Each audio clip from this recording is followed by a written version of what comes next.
Im letzten Video habe ich aufgehört, als ich den linken Seitendeckel aufsetzen wollte. Und jetzt mache ich ein komplettes Video über den linken Seitendeckel. Ist das übertrieben? Nein, denn bei der MZ beherbergt der linke Seitendeckel sowohl den Kickstarter als auch die Kupplungsbetätigung und den Drehzahlmesser. Viel zu tun. Das folgende Video zeigt, wie ich diese Motorüberholung durchgeführt habe. Es soll keine Anleitung sein. Ich fordere auch niemanden auf, dies ohne die notwendigen Kenntnisse selbst zu tun.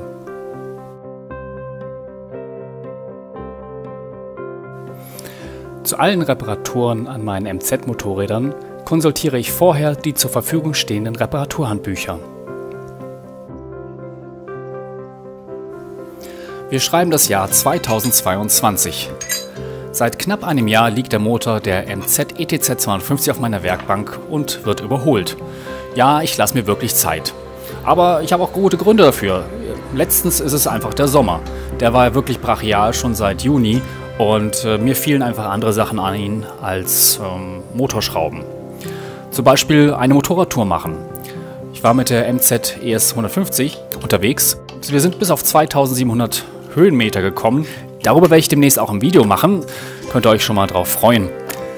Nichtsdestotrotz, jetzt geht es langsam weiter hier mit dem Motor und wir sind jetzt wirklich auf der Zielgeraden. Es wird jetzt nicht mehr lange dauern. Jetzt kommt also hier der Kupplungsdeckel, den ich zerlege. Den habe ich jetzt in meinem Schraubstock eingespannt und beachte, dass ich hier die Alu-Schonbacken verwende, um den Kickstarter nicht zu beschädigen.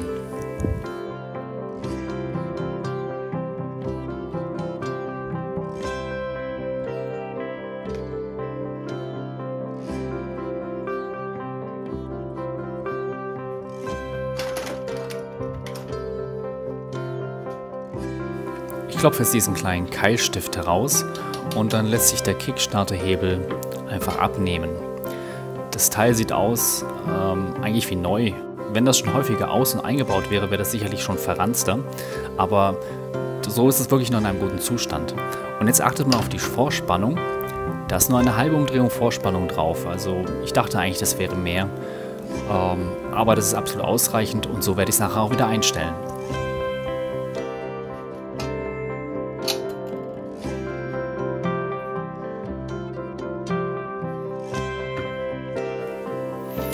Auch der Kickstarter sieht wirklich noch super aus, da ist nichts ausgeschlagen oder sonst was.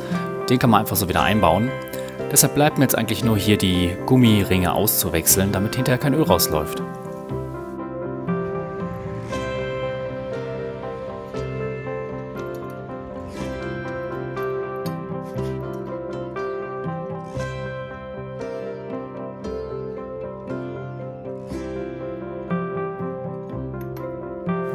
Im Ersatzteilset waren auch neue Dichtringe für den Kupplungsdeckel und bevor ich die jetzt einbaue, vergleiche ich die mal maßlich mit den alten Ringen. Dabei ist mir aufgefallen, dass die alten Ringe oval sind, einfach vom langen Einbau haben sie sich verformt.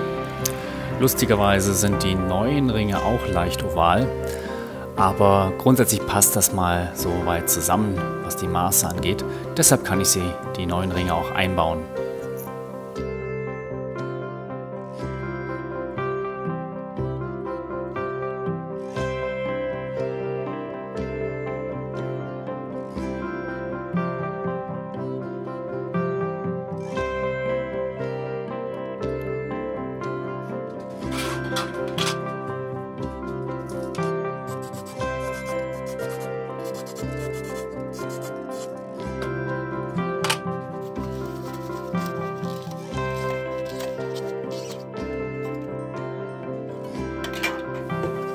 So, diese kleine Reinigung, die verbringt der wahre Wunder. Sieht wunderbar aus, diese Nuten glänzen wieder und sind ja, in gutem Zustand. Bevor ich die Gummiringe einbaue, schmiere ich sie etwas mit Fett ein, damit sie gut reinflutschen und ja, nicht beschädigt werden beim Zusammenbau.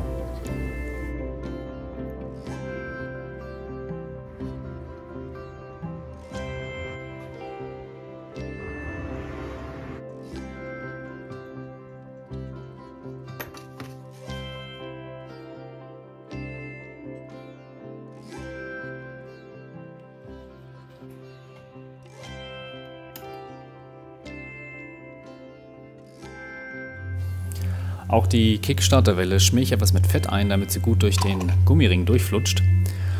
Und jetzt müsst ihr einfach aufpassen, diese Feder muss eingefädelt werden mit dem Ende in das Gehäuse. Da ist also ein Loch im Gehäuse und da muss das Ende der Spiralfeder eingefädelt werden. Ist nicht so schwierig, wenn man hier wie ich die Kickstarterwelle im Schraubstoff eingespannt hat, dann hat man ja eine Hand frei und kann gucken, wie man das da reinkriegt. Ist eigentlich kein großes Problem und wenn es dann drin ist, dann ist auch gut. Hier seht ihr es.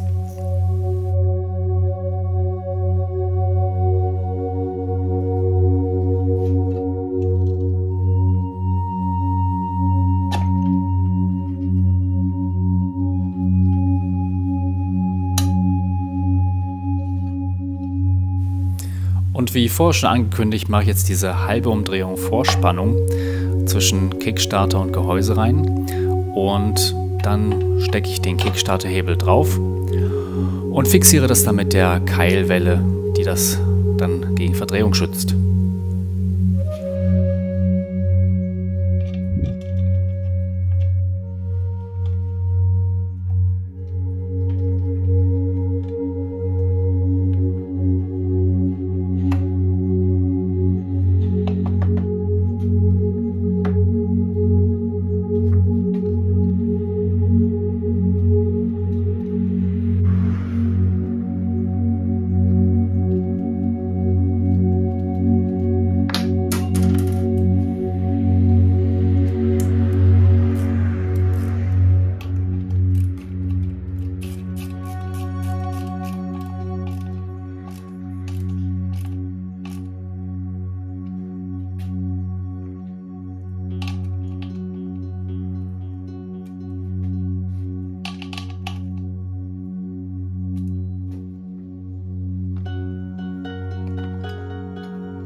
Somit wäre die erste Funktionalität des linken Deckels vorbereitet, also der Kickstarter.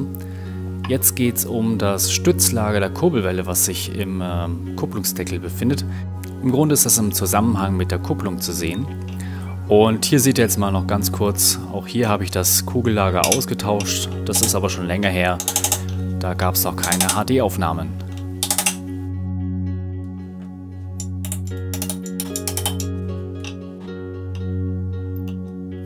Wenn ihr meine anderen Videos gesehen habt, dann kennt ihr dieses Prozedere ja bereits. Ich mache das Kugellager kalt und das Gehäuse mache ich heiß. Und dann kann man das Kugellager da einfach ganz einfach flutsch reinsetzen und es wird noch mit einem Sicherungsring verriegelt und fertig ist die Laube.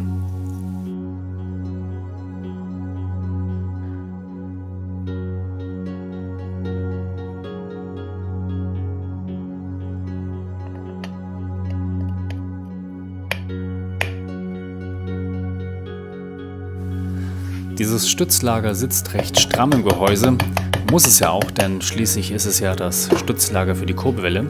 Wichtig ist aber, dass sich dann der Träger im Gehäuse leicht oder relativ leicht drehen lässt, denn damit macht man später die Justierung der Kupplung. Das darf nicht klemmen, sonst ist es blöd, ja. So, und hier sehen wir das Ausrücklager, das eigentliche Ausrücklager oder Ausrückteil für die Kupplung. Das muss man jetzt dort einbauen. Mit dem Hebel zur Betätigung und ihr seht diese Steckenverzahnung im Ausrückteil und im Stützlager. Das muss zusammengeschraubt werden und dann sollte es eine bestimmte Stellung haben, damit die Grundstellung soweit stimmt. Ihr könnt euch vorstellen, diese Schnecke hat, keine Ahnung, 5, 6 Gewindegänge und ihr könnt sie in jeder dieser 5, 6 Gänge einfädeln, nur dann hat es halt die falsche Position. Also müsst ihr so lange probieren, bis ihr die richtige Position gefunden habt. Und wie ihr die erkennt, das seht ihr jetzt gleich.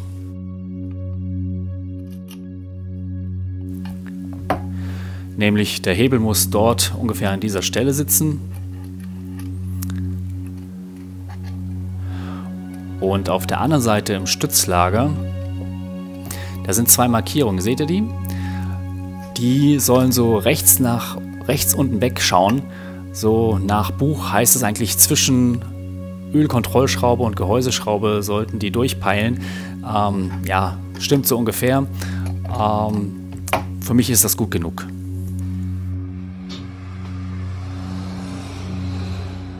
So, das waren jetzt die Vorarbeiten zum linken Gehäusedeckel. Das heißt, wir können ihn jetzt aufsetzen und natürlich gehört erstmal noch eine Dichtung da dazwischen. Ich mache das immer so, ich fette die etwas ein. Jetzt eine trockene Papierdichtung baue ich nicht ein. Ich denke mir einfach, wenn die ein bisschen feucht ist von Öl oder Fett, dann fügt die sich besser zwischen die Gehäuseflächen und schmiegt sich da rein und geht dann nicht so leicht kaputt.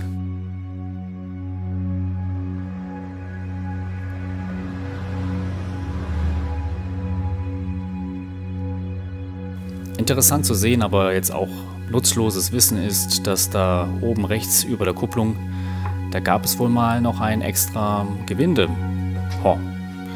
Keine Ahnung, wofür das da sein sollte. Jetzt ist es nicht mehr da. Vielleicht kennt ja jemand von euch die Geschichte. Schreibt es in die Kommentare. Und jetzt heizt sich wieder mal ein Heizdorn auf, weil ich beim Ausprobieren festgestellt habe, dass sich das Stützlager nicht im kalten Zustand auf den Kurbelwellenstumpf aufschieben lässt. So soll es ja normalerweise auch sein. Bei meiner MZ ES 250-2, da ging das auch kalt drauf. Macht natürlich die Demontage leichter, aber ich finde es schon in Ordnung, dass das jetzt eine Temperaturdifferenz braucht beim Zusammenbau. Ich habe das vorher ausprobiert. Es muss nicht nur ein bisschen warm sein, es soll schon richtig heiß sein, damit es drauf geht. Und dementsprechend heize ich das jetzt so von außen vor, damit ich das problemlos zusammenstecken kann.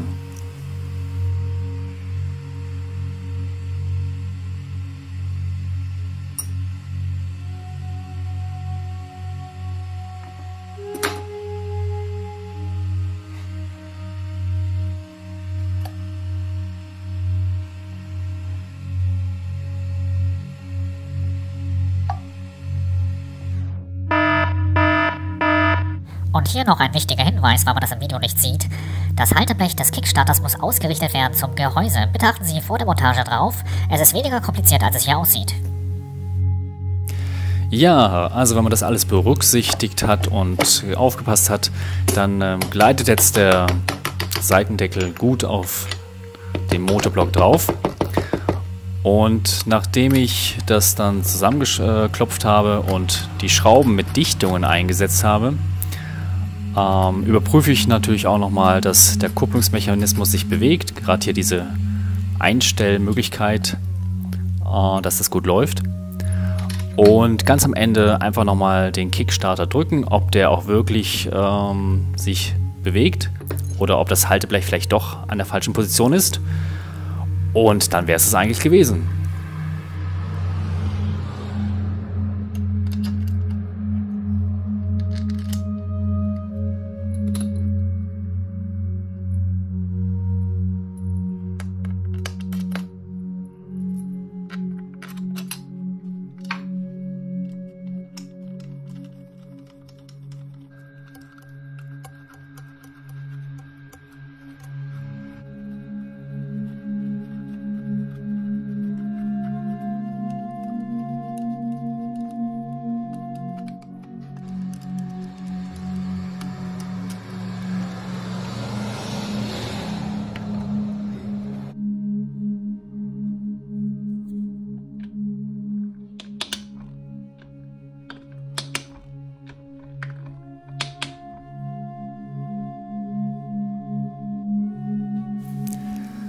Ganz gewesen ist es das dann doch noch nicht, denn wir müssen noch den Drehzahlmesserantrieb aufsetzen. Da kommt also erst eine Federscheibe und die Mutter mit einem Schneckengewinde drauf. Und weil mir für die Montage dieser großen Mutter jetzt noch eine lange 22er Nuss fehlt, mache ich das jetzt mit dem Schlüssel. Denn die muss eigentlich mit Drehmoment angezogen werden, aber ohne Nuss kann ich es auch nicht mit Drehmoment anziehen. Das werde ich zu einem späteren Zeitpunkt nachholen.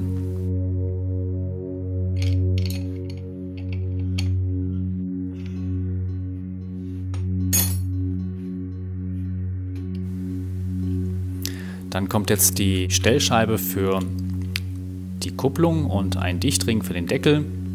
Und da ist der zweite Teil des Drehzahlantriebs. dieses Schneckengetriebes. Kleckser Fett kommt noch drauf. Und dann wird der Deckel draufgesetzt. Erstmal provisorisch, weil wie gesagt, da muss ich ja später nochmal dran. Aber so sieht es dann aus, wenn es fertig ist.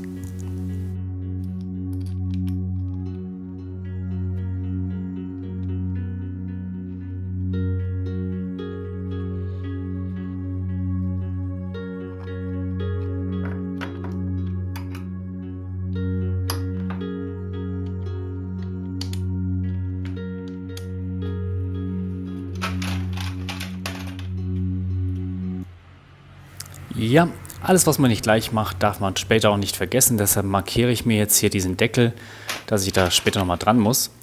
Und das wäre es jetzt auch schon mal wieder gewesen. Der Motor sieht wieder ein Stück kompletter aus und jetzt ist ja wirklich nicht mehr viel zu machen. Seid wieder dabei, wenn ich es zu Ende bringe. Ciao!